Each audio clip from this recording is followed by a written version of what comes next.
27 août, Ecclésiaste, chapitre 11, chapitre 12. Jette ton pain sur la face des eaux, car avec le temps, tu le retrouveras. Donne-en une part à 7 et même à 8, car tu ne sais pas quel malheur peut arriver sur la terre. Quand les nuages sont pleins de pluie, ils la répandent sur la terre. Et si un arbre tombe au midi ou au nord, il reste à la place où il est tombé. Celui qui observe le vent ne sèmera point, et celui qui regarde les nuages ne moissonnera point. Comme tu ne sais pas quel est le chemin du vent, ni comment se forment les eaux dans le ventre de la femme enceinte, tu ne connais pas non plus l'œuvre de Dieu qui fait tout. Dès le matin, sème ta semence, et le soir, ne laisse pas reposer ta main. Car tu ne sais point ce qui réussira, ceci ou cela, ou si l'un et l'autre sont également bons. La lumière est douce et il est agréable aux yeux de voir le soleil. Si donc un homme vit beaucoup d'années, qu'il se réjouisse pendant toutes ces années et qu'il pense aux jours de ténèbres qui seront nombreux, tout ce qui arrivera est vanité. Chapitre 12.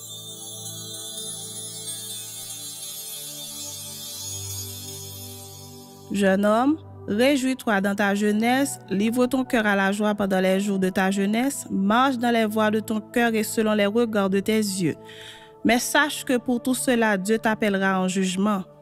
Bannis de ton cœur le chagrin et éloigne le mal de ton corps, car la jeunesse et l'aurore sont vanité.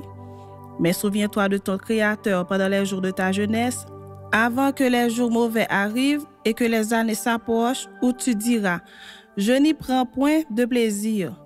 Avant que s'obscurcissent le soleil et la lumière, la lune et les étoiles, et que les nuages reviennent après la pluie, temps où les gardiens de la maison tremblent, où les hommes forts se courbent, où celles qui moulent s'arrêtent parce qu'elles sont diminuées, où ceux qui regardent par les fenêtres sont obscurcis, où les deux battants de la porte se ferment sur la rue quand s'abaisse le bruit de la meule, où l'on se lève au chant de l'oiseau, où s'affaiblissent toutes les filles du champ, où l'on redoute ce qui est élevé, où l'on a des terreurs en chemin, où l'amandier fleurit, où la sauterelle devient pesante, et où la cape n'a plus d'effet, car l'homme s'en va vers sa demeure éternelle, et les pleureurs parcourent les rues. Avant que le cordon d'argent se détache, que la vase d'or se brise, que le seau se rompe sur la source, et que la roue se casse sur la citerne. Avant que la poussière retourne à la terre, comme elle y était, et que l'esprit retourne à Dieu qui l'a donné. Vanité des vanités, dit Ecclésiaste, tout est vanité. Outre que l'Ecclésiaste fut un sage, il a encore enseigné la science au peuple, et il a examiné, sondé, mis en ordre un grand nombre de sentences.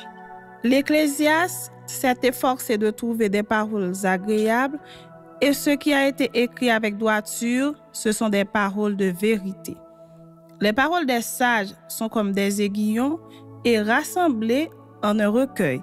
Elles sont comme des clous plantés donnés par un seul maître. Du reste, mon fils, tire instruction de ces choses. On ne finirait pas. Si l'on voulait faire un grand nombre de livres et beaucoup d'études est une fatigue pour le corps. Écoutons la fin du discours. Crains Dieu et observe ses commandements, c'est là ce que doit faire tout homme.